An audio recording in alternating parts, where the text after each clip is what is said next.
নমস্কার বন্ধুরা, AJP creation with রান্নাঘরে আপনাদের সকলকে স্বাগত জানিয়ে শুরু করছি আরও একটি নতুন পর্ব।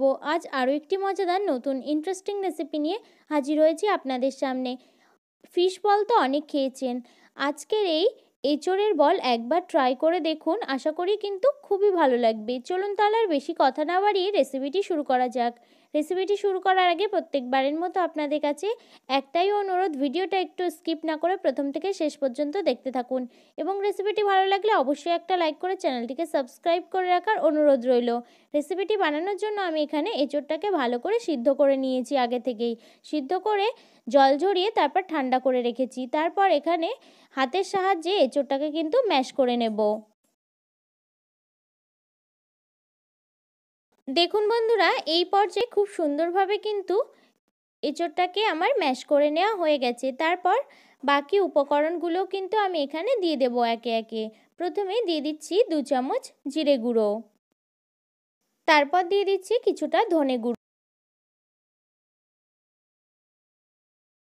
দিয়ে দিচ্ছি স্বাদ মতো নুন,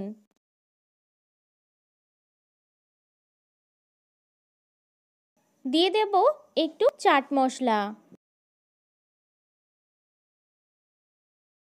তারপর দিয়ে দিচ্ছি পরিমাণ মতো হলুদ গুঁড়ো, দিয়ে দিচ্ছি কিছুটা লঙ্কা গুঁড়ো, তারপর দিয়ে দিচ্ছি একটু গরম মশলা গুঁড়ো, দিয়ে দিচ্ছি কিছুটা পরিমাণ কুচি করা কাঁচা লঙ্কা,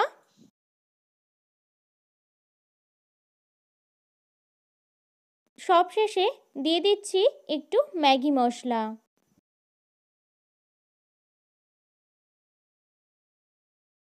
তারপর এখানে একটু জোয়ান নিয়ে নিয়েছি, জোয়ানটাকে হাতের সাহায্যে এইভাবে করে একটু ক্রাশ করে তারপর কিন্তু দিয়ে দিলাম। দিয়ে সমস্ত উপকরণগুলোকে কিন্তু ভালো করে মিশিয়ে নেওয়ার আগে আমি এখানে দিয়ে দিচ্ছি একটু সিদ্ধ আলু।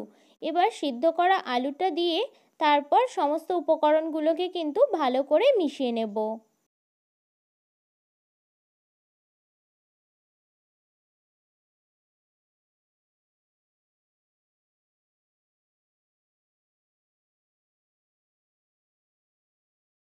সমস্ত উপকরণগুলো কিন্তু খুব সুন্দরভাবে আমার মিশিয়ে নেওয়া হয়ে গেছে। তারপর এবার আমি গোল গোল করে ফিশ বলের মতো কিন্তু শেপ দিয়ে নেব, ঠিক বলের মতো।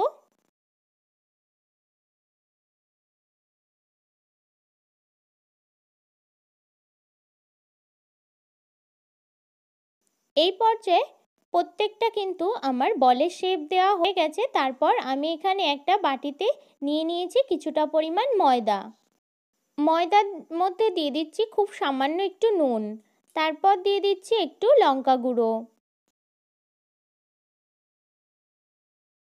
তারপর সমস্ত উপকরণগুলোকে একটা চামচের সাহায্যে ভালো করে কিন্তু মিশিয়ে নেব। মিশিয়ে নেওয়া হয়ে গেলে অল্প অল্প জল দিয়ে একটা পাতলা করে ব্যাটার বানিয়ে নেব।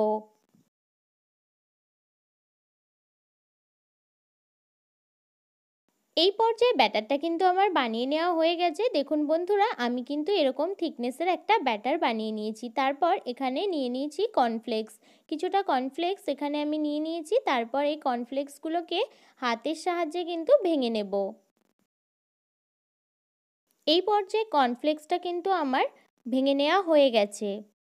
তারপর এঁচোড়ের যে বলগুলোকে আমি বানিয়ে রেখেছি সেই বলগুলোকে কিন্তু ওই ব্যাটারে ডুবিয়ে নেব, একটা চামচের সাহায্যে ডুবিয়ে তারপর কিন্তু কর্নফ্লেক্সে দিয়ে কোট করে নেব।